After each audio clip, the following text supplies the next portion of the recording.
Perkawinan Abdullah dengan Aminah usia Abdul Muthalib sudah hampir mencapai 70 tahun atau lebih tatkala Abraham mencoba menyerang Mekah dan menghancurkan rumah purba. Ketika itu umur Abdullah anaknya sudah 24 tahun, dan sudah tiba masanya dikawinkan. Pilihan Abdul Muthalib jatuh kepada Aminah bin Wahb bin Abde Manaf bin Zuhra.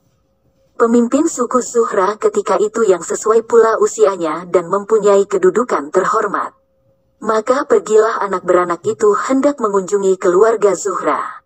Ia dengan anaknya menemui Wah dan melamar putrinya. Sebagian penulis sejarah berpendapat bahwa ia pergi menemui Uhyab, paman Aminah. Sebab waktu itu ayahnya sudah meninggal dan dia di bawah asuhan pamannya. Pada hari perkawinan Abdullah dengan Aminah itu, Abdul Muthalib juga kawin dengan Hala, putri pamannya. Dari perkawinan ini lahirlah Hamzah, paman Nabi dan yang seusia dengan dia. Abdullah dengan Aminah tinggal selama 3 hari di rumah Aminah. Sesuai dengan adat kebiasaan Arab bila perkawinan dilangsungkan di rumah keluarga pengantin putri. Sesudah itu mereka pindah bersama-sama ke keluarga Abdul Muthalib. Tak seberapa lama kemudian Abdullah pun pergi dalam suatu usaha perdagangan ke Suriah dengan meninggalkan istri yang dalam keadaan hamil. Tentang ini masih terdapat beberapa keterangan yang berbeda-beda. Adakah Abdullah kawin lagi selain dengan Aminah? Adakah wanita lain yang datang menawarkan diri kepadanya? Rasanya tak ada gunanya menyelidiki keterangan-keterangan semacam ini. Yang pasti ialah Abdullah adalah seorang pemuda yang tegap dan tampan. Bukan hal yang luar biasa jika ada wanita lain yang ingin menjadi istrinya selain Aminah. Tetapi setelah perkawinannya dengan Aminah itu hilanglah harapan yang lain walaupun untuk sementara.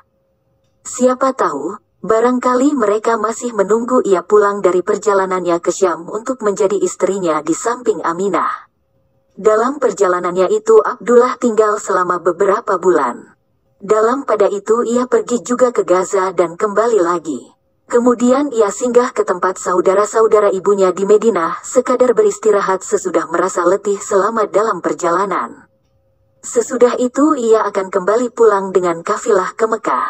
Akan tetapi kemudian ia menderita sakit di tempat saudara-saudara ibunya itu. Kawan-kawannya pun pulang lebih dulu meninggalkan dia. Dan merekalah yang menyampaikan berita sakitnya itu kepada ayahnya setelah mereka sampai di Mekah. Abdullah wafat begitu berita sampai kepada Abdul Muthalib, ia mengutus Harith, anaknya yang sulung, ke Madinah, supaya membawa kembali bila ia sudah sembuh. Tetapi sesampainya di Madinah ia mengetahui bahwa Abdullah sudah meninggal dan sudah dikuburkan pula, sebulan sesudah kafilahnya berangkat ke Mekah. Kembalilah Harith kepada keluarganya dengan membawa perasaan pilu atas kematian adiknya itu. Rasa duka dan sedih menimpa hati Abdul Muthalib, menimpa hati Aminah. Karena ia kehilangan seorang suami yang selama ini menjadi harapan kebahagiaan hidupnya. Demikian juga Abdul Muthalib sangat sayang kepadanya sehingga penebusannya terhadap sang berhala yang demikian rupa belum pernah terjadi di kalangan masyarakat Arab sebelum itu. Peninggalan Abdullah sesudah wafat terdiri dari 5 ekor unta, sekelompok ternak kambing dan seorang budak perempuan, yaitu Aiman, yang kemudian menjadi pengasuh Nabi. Boleh jadi peninggalan serupa itu bukan berarti suatu tanda kekayaan, tapi tidak juga merupakan suatu kemiskinan. Di samping itu umur Abdullah yang masih dalam usia muda belia, sudah mampu bekerja dan berusaha mencapai kekayaan. Pada itu ia memang tidak mewarisi sesuatu dari ayahnya yang masih hidup itu. Muhammad lahir Aminah sudah hamil, dan kemudian, seperti wanita lain ia pun melahirkan. Selesai bersalin dikirimnya berita kepada Abdul Muthalib di Ka'bah, bahwa ia melahirkan seorang anak laki-laki. Alangkah gembiranya orang tua itu setelah menerima berita. Sekaligus ia teringat kepada Abdullah anaknya. Gembira sekali hatinya karena ternyata pengganti anaknya sudah ada. Cepat-cepat ia menemui menantunya itu, diangkatnya bayi itu lalu dibawanya ke Ka'bah. Ia diberi nama Muhammad. Nama ini tidak umum di kalangan orang Arab tapi cukup dikenal. Kemudian dikembalikannya bayi itu kepada ibunya. Kini mereka sedang menantikan orang yang akan menyusukannya dari keluarga Sa'd, Banu Sa'd. untuk kemudian menyerahkan anaknya itu kepada salah seorang dari mereka, sebagaimana sudah menjadi adat kaum bangsawan Arab di Mekah.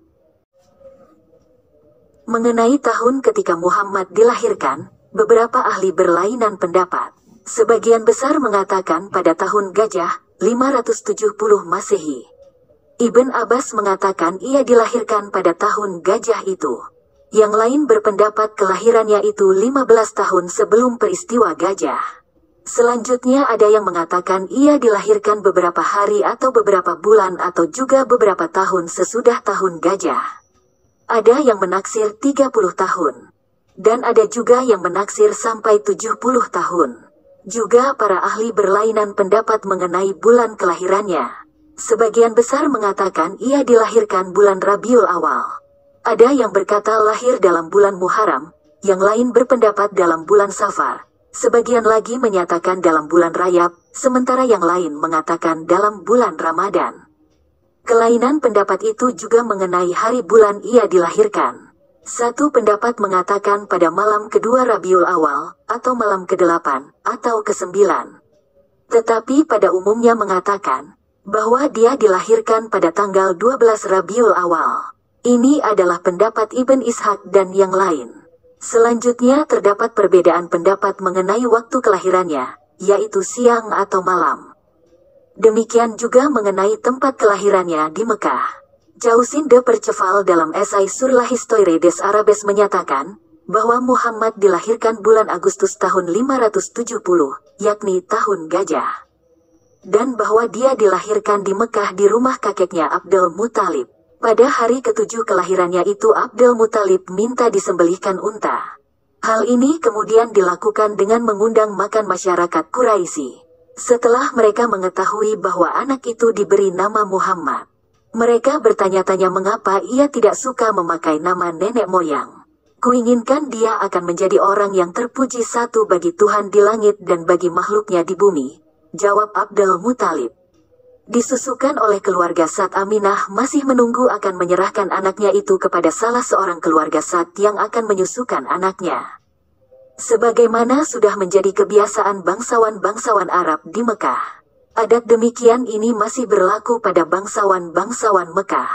Pada hari ke-8 sesudah dilahirkan anak itu pun dikirimkan ke pedalaman dan baru kembali pulang ke kota sesudah ia berumur 8 atau 10 tahun.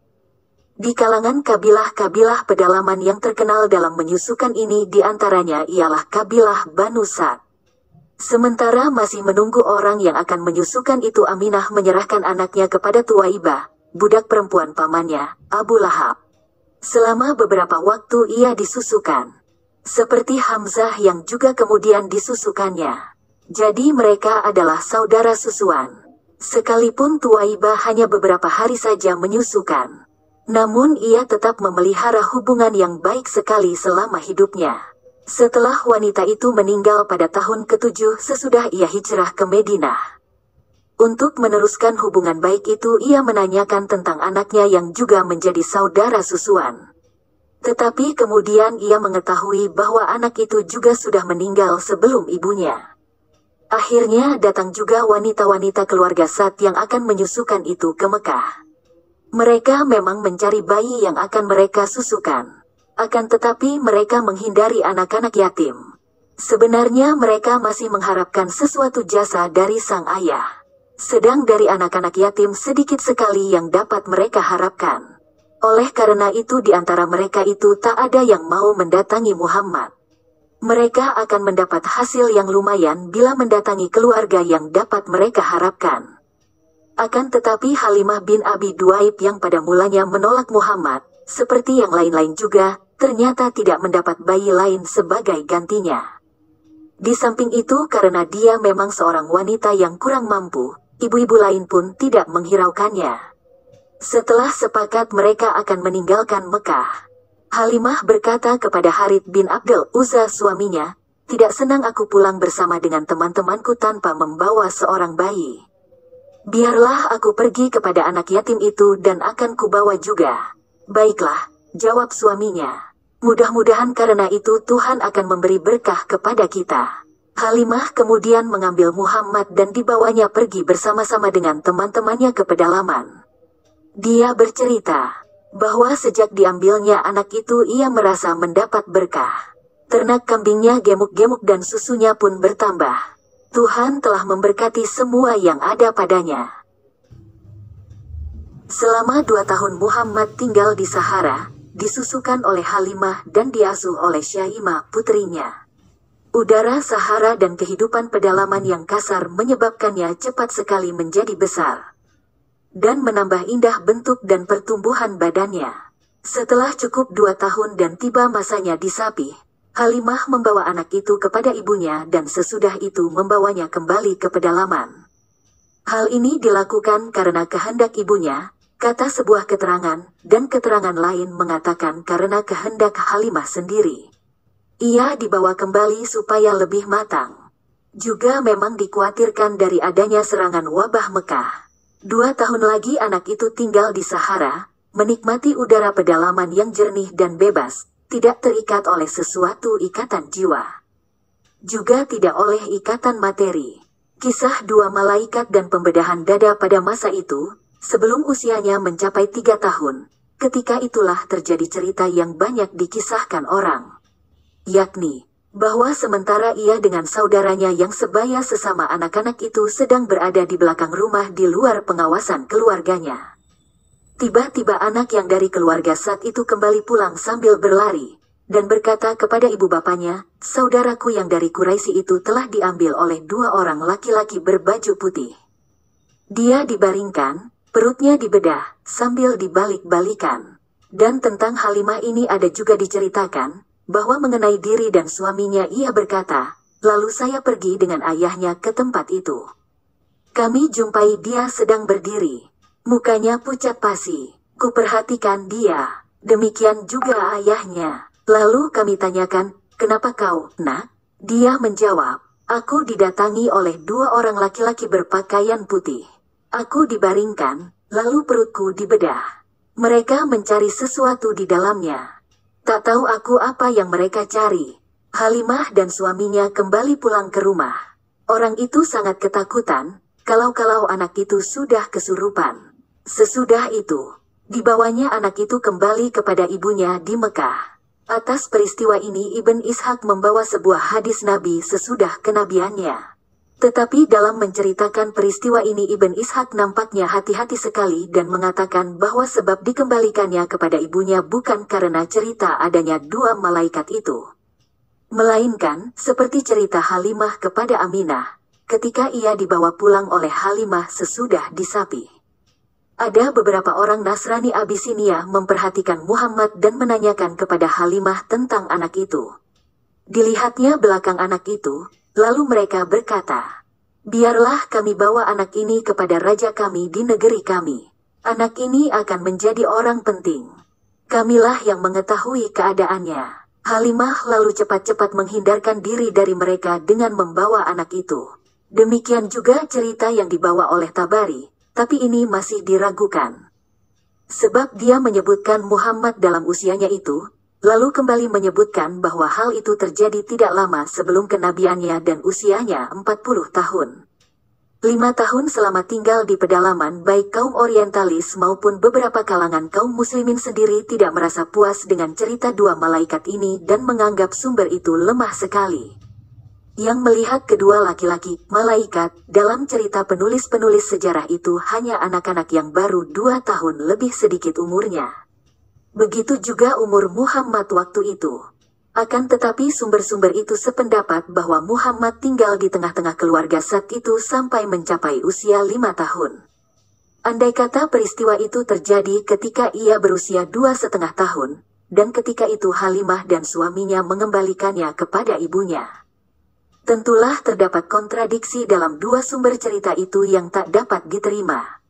Oleh karena itu beberapa penulis berpendapat bahwa ia kembali dengan Halimah itu untuk ketiga kalinya. Dalam hal ini Sir William Muir tidak mau menyebutkan cerita tentang 2 orang berbaju putih itu, dan hanya menyebutkan bahwa kalau Halimah dan suaminya sudah menyadari adanya suatu gangguan kepada anak itu, maka mungkin saja itu adalah suatu gangguan krisis urat saraf. Dan kalau hal itu tidak sampai mengganggu kesehatannya ialah karena bentuk tubuhnya yang baik. Barangkali yang lain pun akan berkata, baginya tidak diperlukan lagi akan ada yang harus membelah perut atau dadanya, sebab sejak dilahirkan Tuhan sudah mempersiapkannya supaya menjalankan risalahnya. Dermengham berpendapat bahwa cerita ini tidak mempunyai dasar kecuali dari yang diketahui orang dari teks ayat yang berbunyi, bukankah sudah kami lapangkan dadamu? Dan sudah kami lepaskan beban dari kau, yang telah memberati punggungmu. Quran 94, 1-3. Apa yang telah diisyaratkan Quran itu adalah dalam arti rohani semata, yang maksudnya ialah membersihkan, menyucikan, dan mencuci hati yang akan menerima risalah kudus, kemudian meneruskannya seikhlas-ikhlasnya. Dengan menanggung segala beban karena risalah yang berat itu.